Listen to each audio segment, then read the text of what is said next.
Right. ఇక తెలుగు రాష్ట్రాల్లో ఏపీలో మరియు తెలంగాణలో పలు చోట్ల ఇక్కడ భూమి కంపించింది. ఇదే అంశంపై మనతో మాట్లాడడానికి పూర్ణచంద్రరావు, ఎన్జీఆర్ఐ భూకంపం అధ్యయన విభాగం అధిపతి, మనతో మాట్లాడడానికి రెడీగా ఉన్నారు.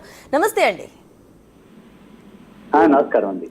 అయితే ఇటు చూస్తే తెలుగు రాష్ట్రాల్లో కొన్ని చోట్ల ఇటు ఎర్త్ క్వేక్స్ వచ్చాయి వాళ్ళ. సో దీనికి కారణాలు ఏమై ఉండొచ్చు అనుకోవచ్చు, ఇది దేనికి సంకేతం అనుకోవచ్చండి? ఈ రోజు ఉదయం వచ్చినటువంటి భూకంపం ఇది కొంచెం మ్యాగ్నిట్యూడ్ పెద్దది అనమాట. 5 magnitude, above 5 magnitude. And usual గా తెలుగు రాష్ట్రాల్లో అంత పెద్ద భూకంపాలు జనరల్ గా రావు.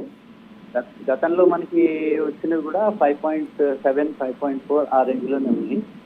ఇది ఏరియా ఏంటంటే కొంచెం గోదావరి రివర్ బెల్ట్ కి దగ్గరలో ఉంది. అండ్ మనం గతంలో కూడా చూసాం ఏంటంటే ఈ గోదావరి నది ఉన్న చోటల్లో మనకి భూమిలో పగుళ్ళు ఉంటాయి. వీటిని మనము ఫాల్ట్స్ అంటాము. అయితే వీటిలో కొన్ని ఫాల్ట్స్ యాక్టివ్గా ఉంటాయి, దానివల్ల కొద్దిగా భూకంపాలు వస్తూ ఉంటాయి.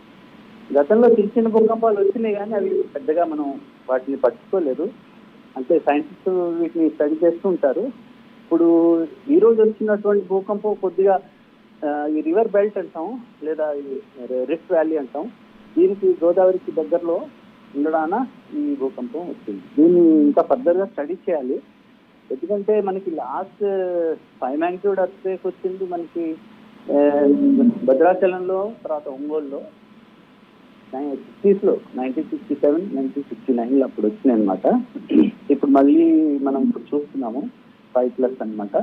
సో దీన్ని కొంచెం డీటెయిల్ గా స్టడీ చేయాలి. కానీ బేసికలీ దీనికి కారణం మాత్రం ఈ గోదావరి రివర్ బెల్ట్ లో ఉన్నటువంటి ఫాల్స్, భూమిలో ఉన్నటువంటి ఫాల్స్ అవి యాక్టివేట్ అయినప్పుడు ఎర్త్క్వేక్స్ వస్తాయి అన్నమాట. అయితే పూర్ణచంద్రరావు గారు, ఇటు చూస్తే గోదావరి తీరం వెంబడి కూడా ఇటు ఎర్త్క్వేక్స్ వచ్చాయి కాబట్టి అంటే ఇటు రివర్ ఫ్లో కూడా డిస్టర్బ్ అయ్యే అవకాశం ఉందనుకోవచ్చా?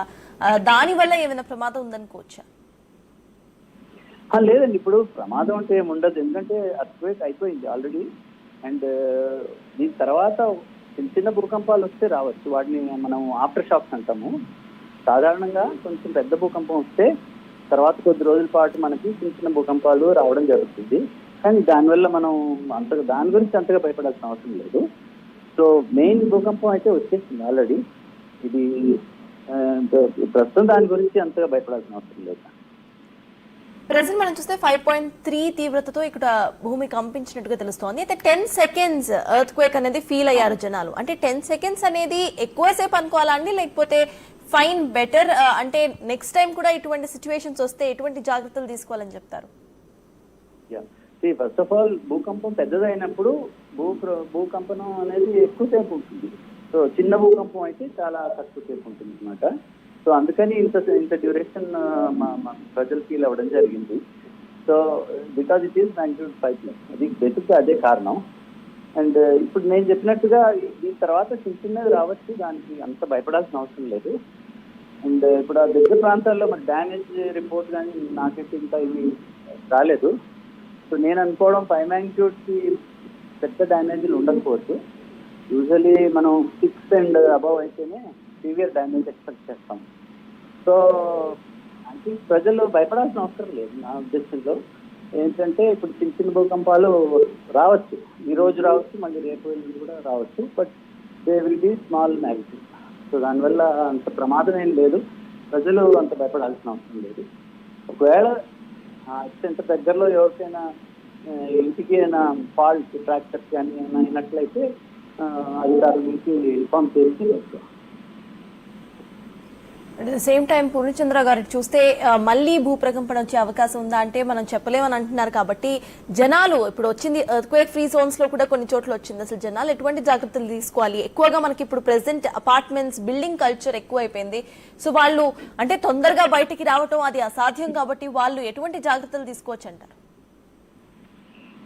బేసిక్ గా ఏంటంటే మన తెలుగు రాష్ట్రాలు కంపారిటివ్లీ సేఫర్ జోన్స్ లో ఉన్నాయి. సో ఇప్పుడు compare with northern India, especially Himalayan belt దగ్గర, అలాగే నార్త్ ఈస్ట్ ఇండియా, అవన్నీ చాలా హై హెజార్డ్ లెవెల్స్ అనమాట.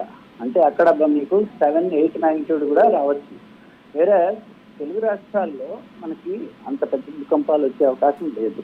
సో ప్రజలంతగా భయపడాల్సిన అవసరం లేదు. కాకపోతే బిల్డింగ్ కన్స్ట్రక్షన్స్ మాత్రం మనం కరెక్ట్గా చేసుకోవాలి. చాలా మంది ఏంటంటే ఇప్పుడు usage of cement and bricks కానీ సరిగా చేయకపోవడం వల్ల కూడా ప్రాబ్లమ్స్ వస్తున్నాయి. సో గైడ్ లైన్స్ ఫాలో అయ్యి ప్రాపర్గా బిల్డింగ్ కట్టుకుంటే చాలండి. నాకు తెలిసి ఈ పాటి భూకంపానికి అంత ప్రమాదాలు మనకి ఉండవు. సో బేసిక్గా కన్స్ట్రక్షన్ ప్రాక్టీస్ సరిగ్గా ఫాలో అయితే I think will be safe. రెండు తెలుగు రాష్ట్రాల్లో కూడా అండి అసలు ఎర్త్ క్వేక్ జోన్స్ ఎక్కడున్నాయి? ప్రెసెంట్ వచ్చిన భూకంపాలు ఈ ఎర్త్ క్వేక్ జోన్స్ లోనే వచ్చాయా, లేకపోతే ఎర్త్ క్వేక్ ఫ్రీ జోన్స్ లో కూడా ఎర్త్ క్వేక్స్ వచ్చే అవకాశం ఉందనుకోవచ్చా? సో బేసిక్గా తెలుగు రాష్ట్రాలు జోన్ 2 అండ్ జోన్ 3లో వస్తాయండి. And these are the lowest hazard level actually.